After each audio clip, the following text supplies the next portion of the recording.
جو کویسچن کیا کہ بعض اوقات جیسے جمعے کی نماز ہوتی ہے اور یہ پڑوسی ملک سے کویسچن انہوں نے کیا ہے.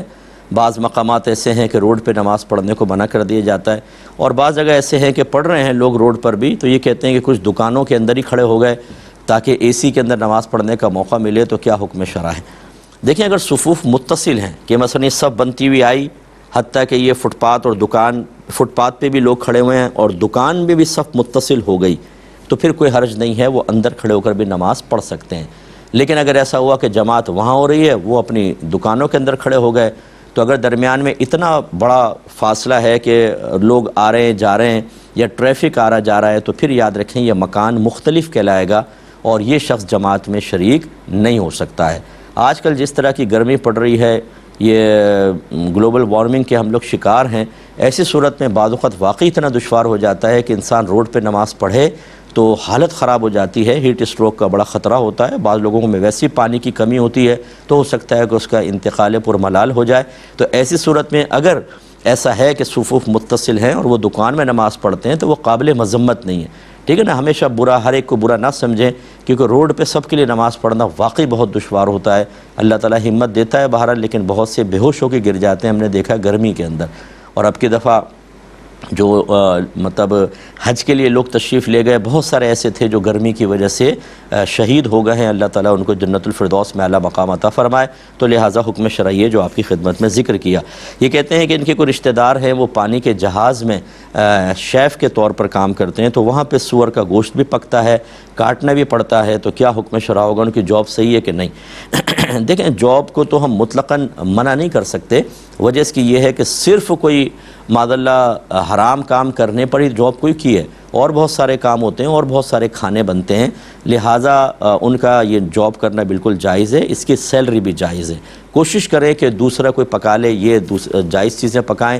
لیکن اگر کبھی ایسا موقع آ جائے تو گلفس وغیرہ چڑھا کر اپنے آپ کو اس کی چھینٹوں سے، خون کی گندگی سے محفوظ رکھتے ہوئے اگر یہ پکاتے ہیں اور وہ غیر مسلمین کھاتے ہیں تو کوئی مسئلہ نہیں ہے، یہ جاب جاری رکھ سکتے ہیں. بھائی نے کویسچن پوچھا تھا کہ کیا ایسی کوئی حدیث ہے کہ ایک دینی مسئلہ بتانا 60 برس کی عبادت سے بہتر ہوتا ہے؟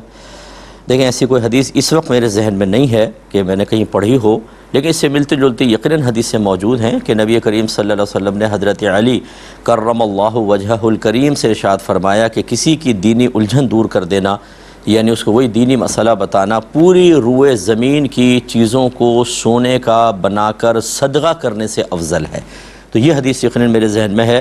تو بہرحال دینی مسائل بتانا اور دینی الجھن دور کرنا، دینی مشورہ دینا بہت ہی افضل ہوتا ہے، لیکن یہ ہر ایک کو اختیار حاصل نہیں ہوتا ہے. میرے وہ بھائی بہن جو مسلسل پروگرامز علماء کے سنتے ہیں، سماعت فرماتے ہیں اور قابل اعتماد لوگوں سے انہوں نے علم حاصل کیا ہے، وہ بعین ہی دوسروں تک پہنچا سکتے ہیں. لیکن میں بار بار سمجھاتا ہوں کہ جو شرعی مسائل ہوتے ہیں اس میں دو صورتیں ہوتی ہیں. ایک یہ کہ جیسے کسی بہن نے عورتوں کو جمع کیا اور انہوں نے کسی کتاب سے مسئلے پڑھ کے بتا دیے کہ بھئی یہ مسئلہ لکھے ہوئے ہیں، یا یہ کوئی کلپ چلا دی کسی عالم کی، بھئی یہ مسئلہ بیان ہو رہا ہے، یہ ایک الگ چیز ہوتی ہے. اور ایک ہوتا ہے کہ کوئی ان سے آ کے کویسچن کرے کہ میری یہ پرابلم ہے، اس کا حل بتائیے. یاد رکھیں کہ وہ کسی سے پوچھے بغیر، یعنی کسی کے پوچھے بغیر مسائل تو بتا سکتی ہیں جیسے بیانی لکھا ہوا ہے، لیکن جب کوئی اپنی دینی الجھن ان سے معلوم کرے تو اس وقت تک کلام نہیں کر سکتی جب تک 100% مطمئن نہ ہو. وجہ اس کی یہ ہے کہ بعض اوقات سائل ایک سادہ سا کویسچن کر رہا ہوتا ہے، لیکن اس کی حالت، اس کا ماحول ایسا ہوتا ہے کہ جو مسئلہ آپ نے پڑھا ہے وہ بیان ہی بیان نہیں ہوگا، تھوڑا سا چینج کر کے بیان کرنا پڑے گا. اور یہ علماء کرام جو مفتیان کرام ہیں خاص طور پر، وہ اس بات کو جانتے ہیں. اس لیے ہو سکتا ہے کہ آپ اس کو سن کر سطحی طور پہ دیکھیں اور سوچیں یہ شاید اس کا جواب ہوگا، اور وہ جواب نہ ہو تو پھر آپ کے اوپر گناہ کبیرہ کا مطلب وبال ہوگا اور میدان محشر میں گرفت ہو سکتی ہے. اس میں تھوڑا سا احتیاط کیجیے گا. یہ بھائی نے فرمایا کہ دو اگر مفتیان کرام ایک ہی مسئلے کے بارے میں مختلف رائے رکھتے ہوں تو ہم کس کو فالو کریں؟ دیکھیں، اس بات کو تھوڑا سا اچھی طرح سمجھیے گا کہ 4 بڑے مجتہدین گزرے ہیں جن پر تقریباً امت کا اتفاق ہے کہ انہوں نے جو قرآن و حدیث سے جو اصول بنا کر مسائل نکالے ہیں وہ قابل اعتماد ہیں. ایک امام اعظم ابو حنیفہ، امام شافعی، امام مالک، امام احمد بن حنبل. پھر بعد میں فقہائے کرام نے فیصلہ کیا کہ ان میں سے کسی ایک کی تقلید کرنا لازم ہے. یوں نہیں کر سکتے آپ، حالانکہ چاروں حق پر ہیں، سب نے قرآن حدیث سے مسائل نکالے کہ کبھی امام اعظم کا مسئلہ لے لیں، کبھی امام شافعی کا، کبھی امام احمد بن حنبل کا، جو آسان لگے لے لیا، مشکل چھوڑ دیا۔ یہ نہ کریں، ایک کی تقلید کریں، اس کو کہتے ہیں تقلید شخصی۔ کیوں یہ فیصلہ کیا گیا؟ اس لیے کہ انہوں نے غور کیا کہ جو اللہ تبارک و تعالیٰ نے بندوں پر احکام نازل فرمائے ہیں اس کی حکمت کیا ہے۔ اس میں دیکھا اس کی حکمت ہے بندوں کو امتحان اور آزمائش میں مبتلا کرنا، کہ یہ حکم تمہارے خلاف آ رہا ہے لیکن چونکہ اللہ کا حکم ہے نقصان برداشت کرو، آپ کریں گے ثواب ملے گا، یہ تمہارے موافق ہے اللہ کا شکر ادا کرو۔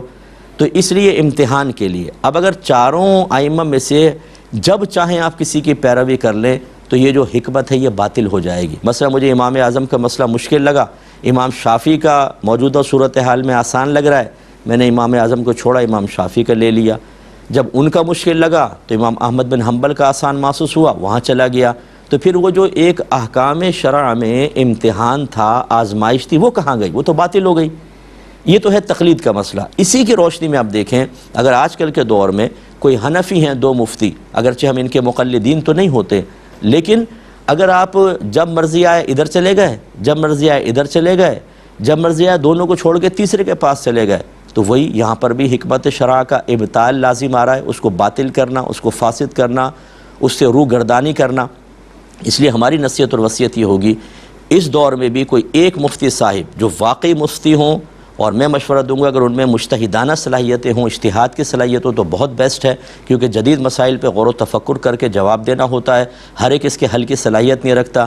ایسے ہی بعض اوقات ایک پچھلے زمانے کا مسئلہ جو فقہاء نے عوام میں عام کیا، جس کو مفتہ بہی قول کہتے ہیں، وہ تغیر زمانہ کے اعتبار سے اب ناقابل عمل ہو جاتا ہے، اور اس زمانے میں جو ناقابل عمل تصور کیا گیا یا مرجو قول کہہ لیں یا غیر مفتہ بہی قول، وہ آج کے دور میں مفتہ بہی ہو جاتا ہے۔ تو ایسی صلاحیت کے حامل مفتیان کرام بھی ہونا ضروری ہیں، جو پبلک کو بتائیں کہ پہلے مسئلہ یہ تھا لیکن اب حالات زمانہ کے اعتبار سے یہ ہو گیا۔ تو اس لیے پھر ایک مفتی صاحب کی آپ پیروی کریں، پہلے مطمئن ہو جائیں، پھر وہ آپ کے موافق ہو چاہے آپ کے خلاف، انہی کے پیچھے آپ چلیے انشاءاللہ عز و جل۔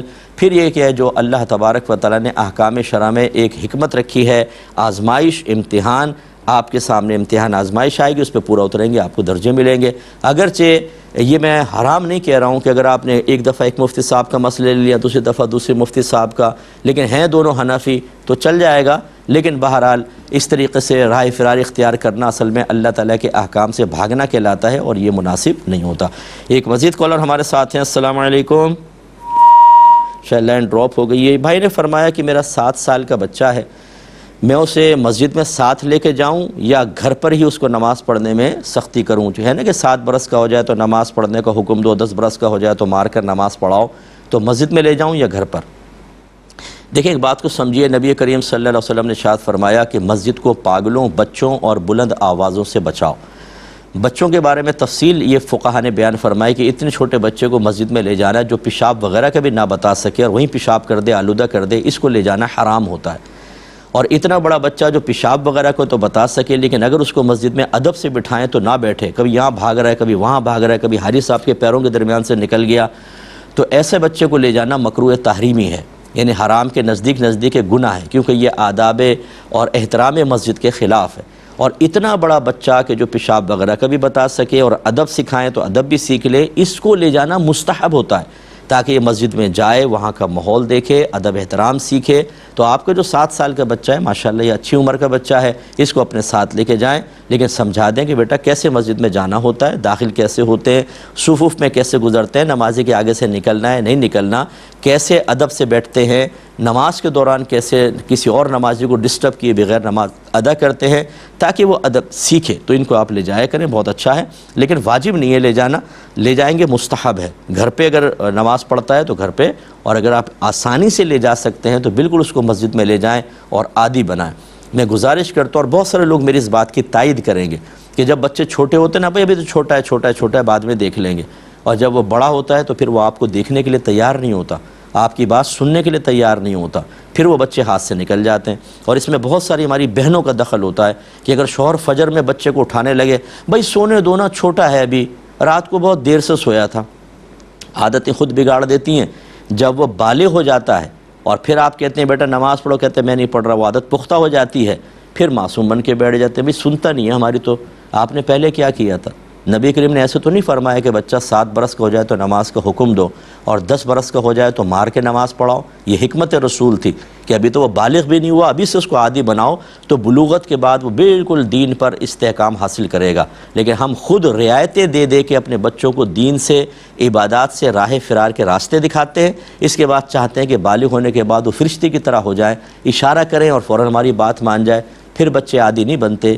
اس پہ ماں باپ پر بھی وبال ہوگا اور آخرت میں حساب و کتاب دینا ہوگا۔